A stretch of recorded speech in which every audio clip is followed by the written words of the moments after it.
What's going on, everyone? It's Ben from YGO from Zero, back with another retro Yu-Gi-Oh video, and in this video we're going over Panda Burn in Warrior format. I'm reaching the end of Warrior format, only going to be a couple more videos in this format, but I realized that I hadn't covered Panda Burn yet, and that's a shame because this deck is really good. You know, it's really good in GOAT, so that means that it's probably going to be really good in Warrior, and indeed I do think it is. I think it could definitely be a tier 1 deck in the format.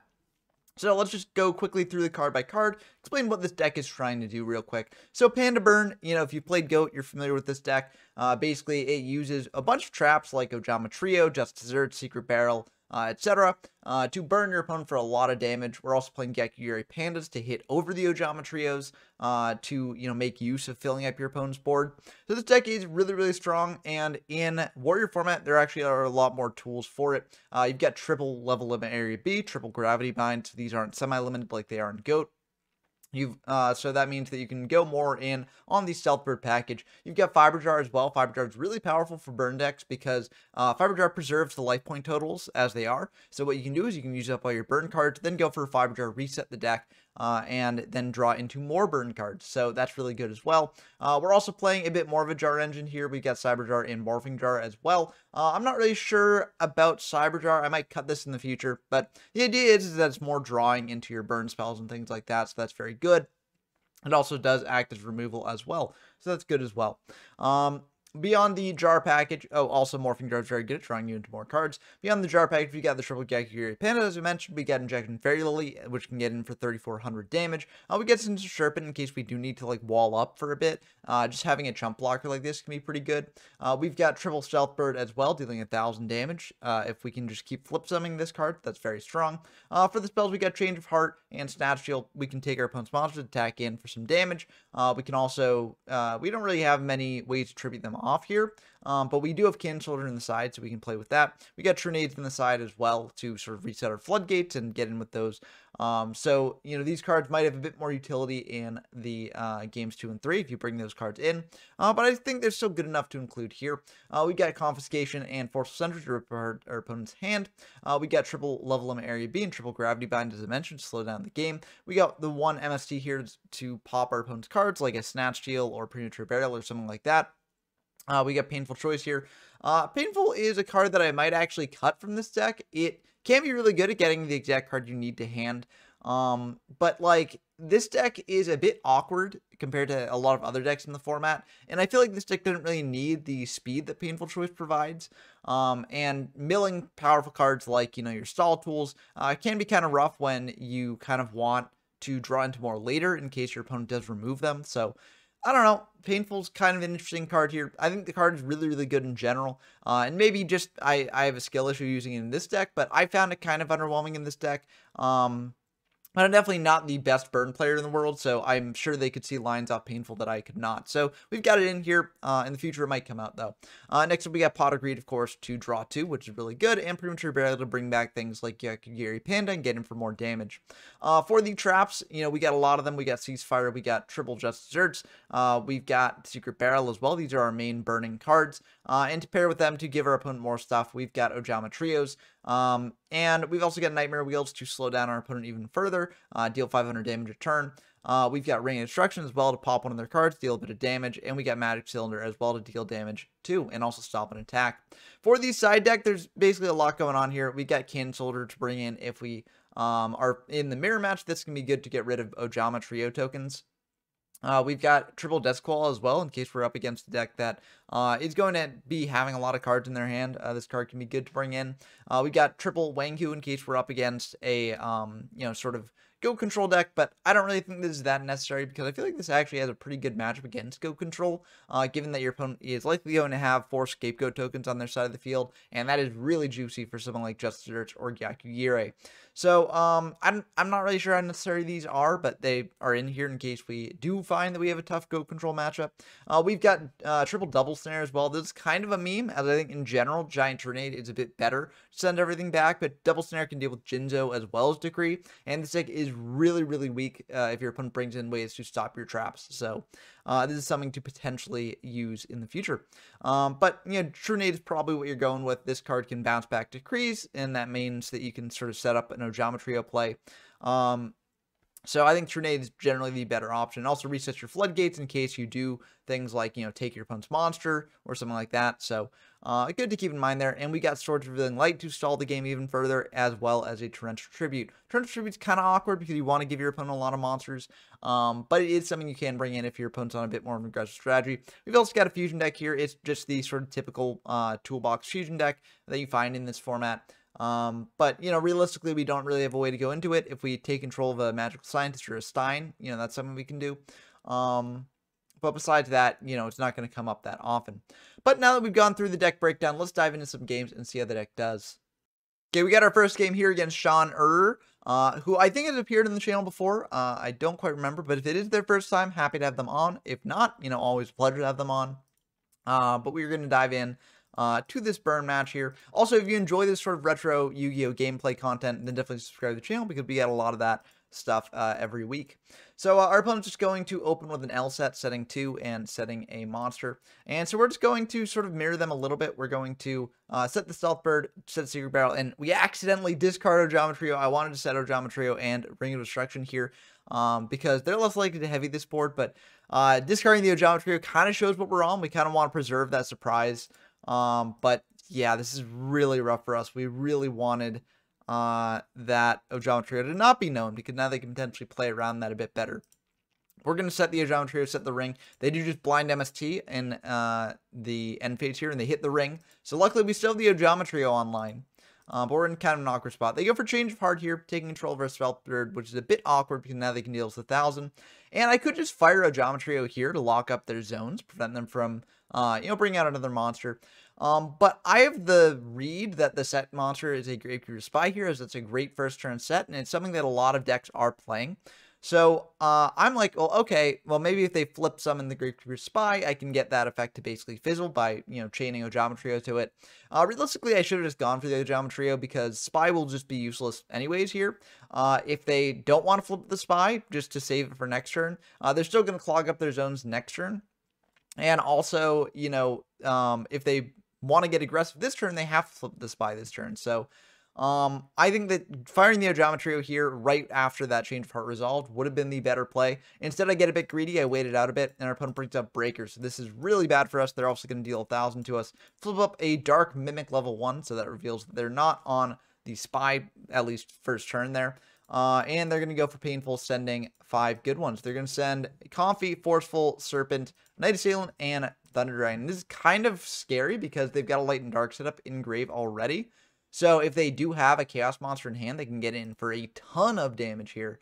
And that'd be really, really bad for us. But I feel like just Serpent is the best pick here. I could have given them like the Night Assailant, I guess. But I don't want them to get a monster that can pop our Stealth Bird. So yeah, I'm just like, if they've got a Chaos Monster, they've got a Chaos Monster. They're probably going to get that online anyways soon. So I think it's fine. They go for the Breaker pop now. We've chained Secret Barrel, so we go for dealing them some damage, but they've got Raigeki Break here, so that's going to pitch a Serpent and pop our Geometrio here. So unfortunately, won't be quite as much damage, just 1,200, and then we're going to be taking a fair bit here. So that's kind of unfortunate. We take 8 from those two, and then 16 from the Breaker. So it looks like no Chaos Monster in hand, or at least not one they want to commit. And Gravity Bind is a great draw here. We're going to try and clean up the board a bit. We could bring out a Injection Fairy Lily, attack over the Breaker, and then we attack over the Mimic. We could have also brought out Gyakugiri Panda here, attacked over the Breaker, but I want to save Gyakugiri for a better situation, and Lily can just keep pumping on the damage, so I kind of like just bringing out Lily now. So we're going to attack in over both their monsters, set down the Stealth Bird with its effect, and then set the Gravity Bind pass back to our opponent here. They're going to add back the Serpent, bring out a Tribe. Tribe will pop the Lily, and then they'll try and attack into our Stealth Bird and pop that in main 2, but we've got the Gravity Bind to stop that. They're going to go for a Mirage Nightmare here. They will draw a bunch. And we're going to flip up the Stealth Bird, deal 1,000. Then we're going to bring out Gyakugiri, activate level limit area B, because Gyakugiri actually can get over a defense position Tribe.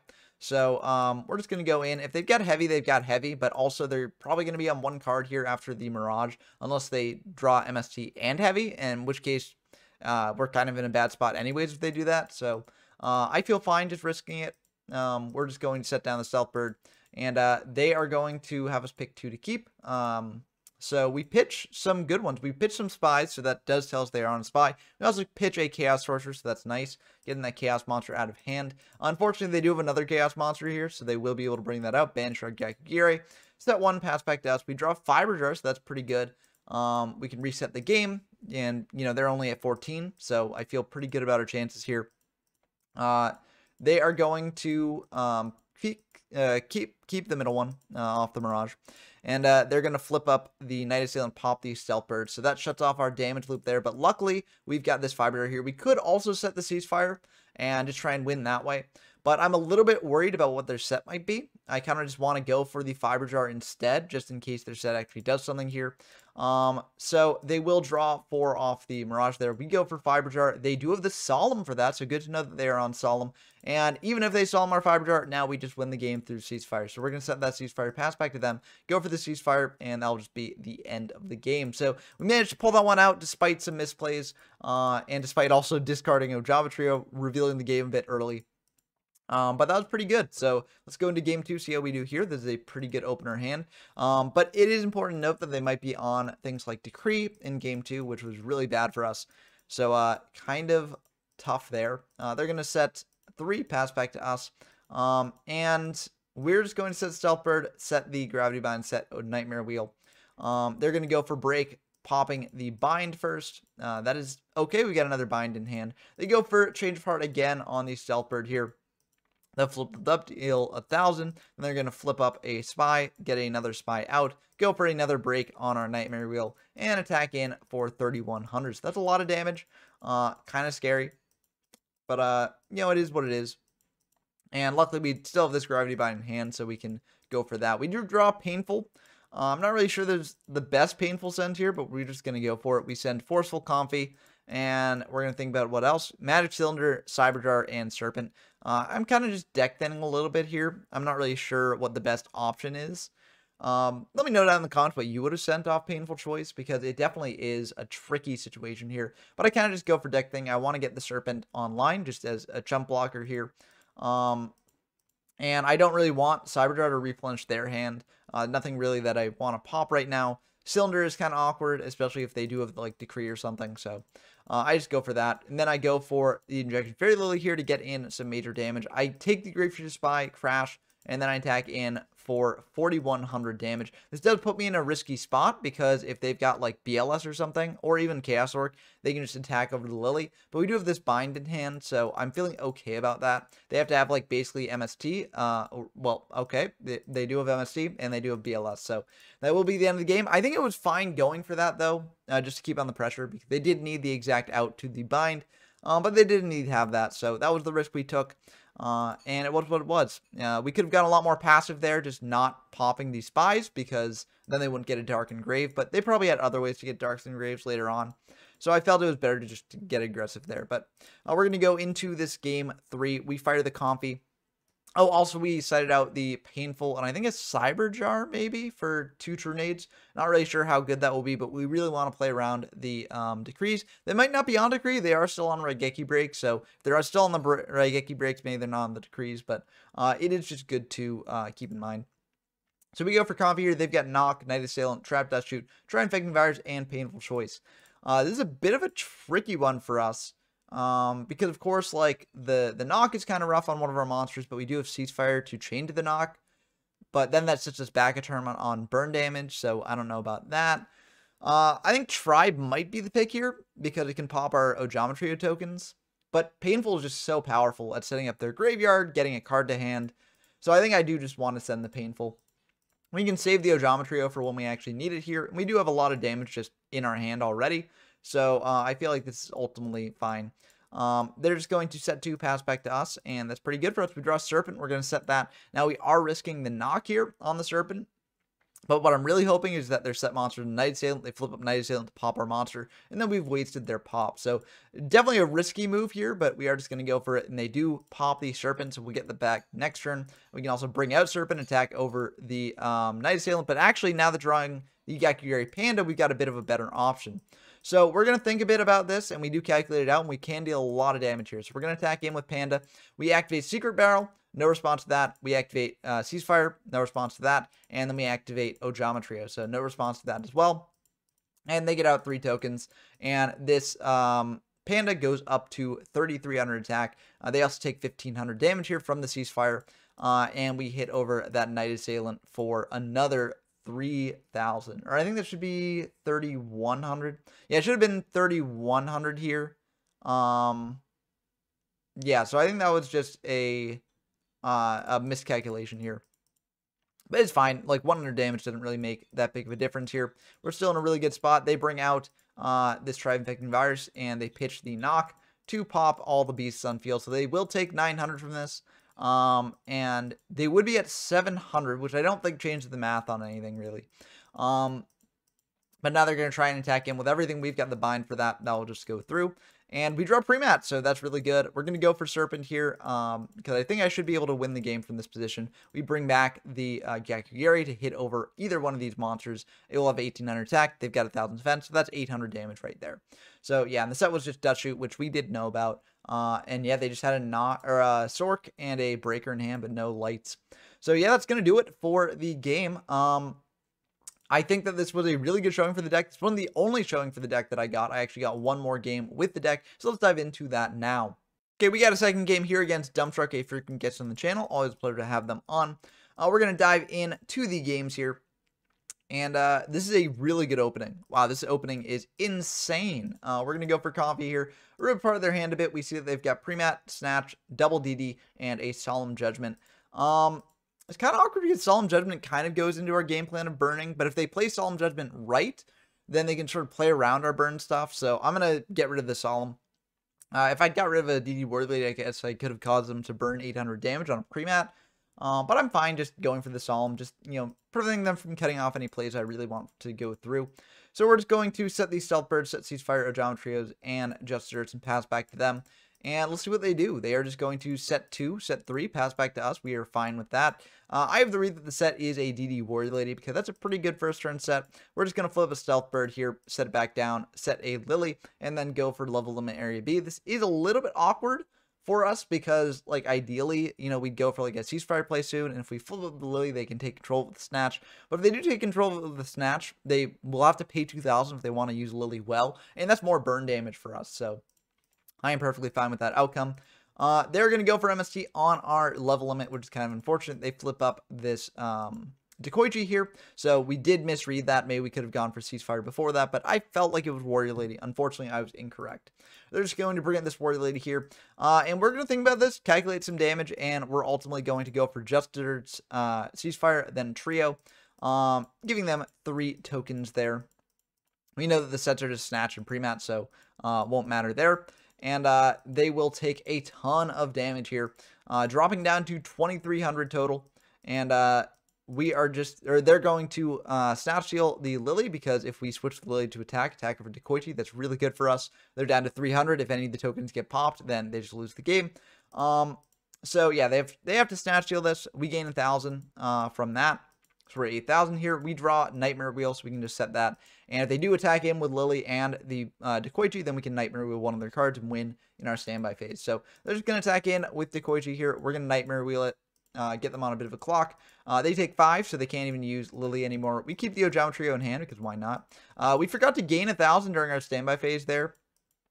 We should gain another 1,000 here. Realistically, this won't really matter that much because we are in such a dominant position.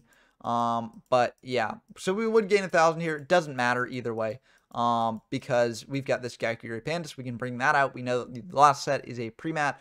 It is indeed the pre-mat there. So we can just attack over any of their monsters and win the game. So that was a very good showing for the deck. Shows how dominant the deck can be game 1. But our opponent might have things like Decree here, so we do have to keep that in mind. So I think we do bring in the True Nades. Yep, there's a True Nade right there. We take out the Painful. I think we might take out some of the hand rips as well. But we might keep them in. I forget exactly what we take out. But our opponent's going to go for Thunder Dragon here, pitching a Thunder Dragon, adding 2 more Thunder Dragons to hand. They go for Coffee as well. They see our hand. They take the True Nade. That's very scary for me because I feel like that means that they probably do have Decree. Could also just mean that they've got cards that they don't want to get tornadoed back. But we're just going to set a Stealth Bird, set the ring, set the Nightmare Wheel. We could have set Serpent here instead, but I want them to think that all of our Stealth Birds are gone. So I'm just going to set the Stealth Bird. If they do have a way to clear it, then they'll think, okay, good. You know, one Stealth Bird gone. Now they don't have another in hand, but we do have another in hand. They're just going to set one. We go for Nightmare Wheel on it. They go for Break on the Nightmare Wheel to get rid of that. We draw Gravity Bind, so that's really good. We are just going to think about this, and we're ultimately going to summon the Stealth Bird, because if they do have a Magician of Faith, we want to know about what card they get back. That way we can play around it a bit.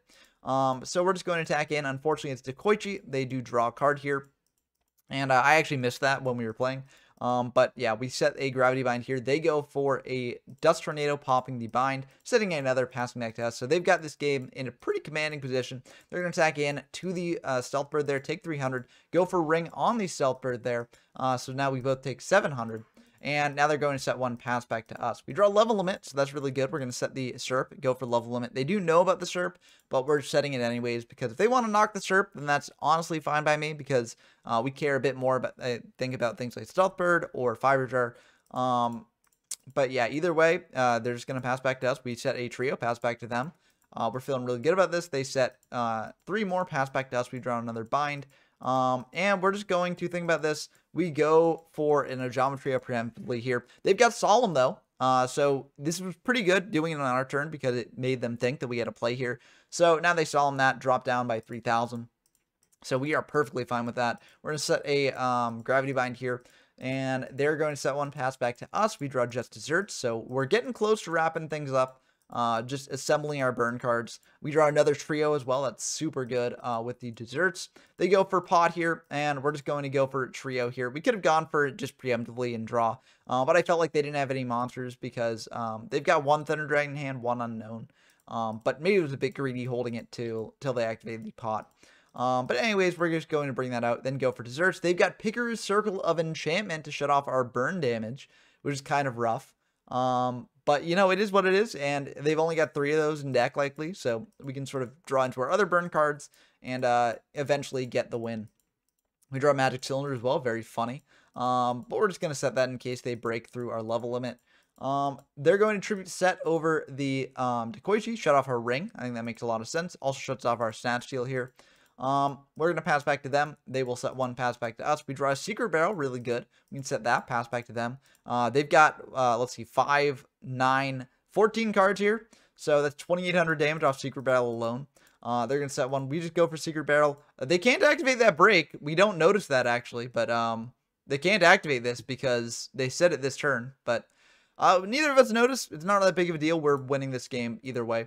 But if they had not activated that break, then they would have had taken 200 more damage, then we could have ringed our Serpent. So just good to keep in mind. But yeah, it doesn't really matter here, because we've got this game on lock no matter what happens. I guess they could have also just activated this break instead, so it doesn't really matter too much. They're just going to break our level limit there, and then they're going to go for Forceful, take our other level limit from the hand here.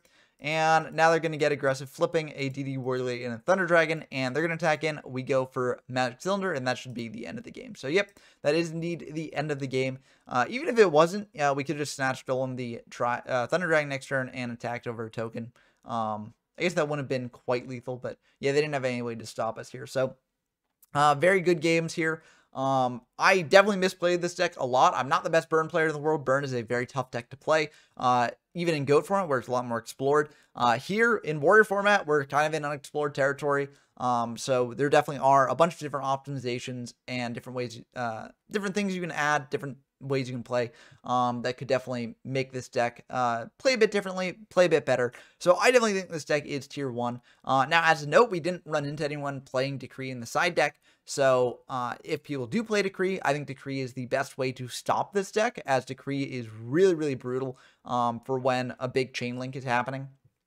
It can go like 3 for 1 or 4 for 1, basically, in a worst case scenario. So I do feel like that deck, that card does just hose this deck a lot, but this deck can find ways to play around it. So I'm curious to see how this deck evolves in the future, and I'm sure that in future tournaments, if people do bring this deck, it will do pretty well. But I do think that, like, there is room to grow.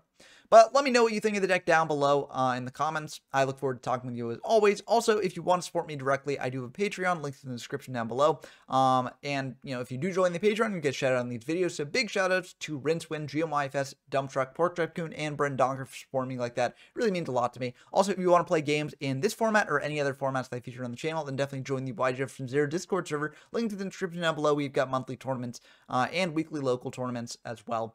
So if you want to play in those, that's the best place to do it.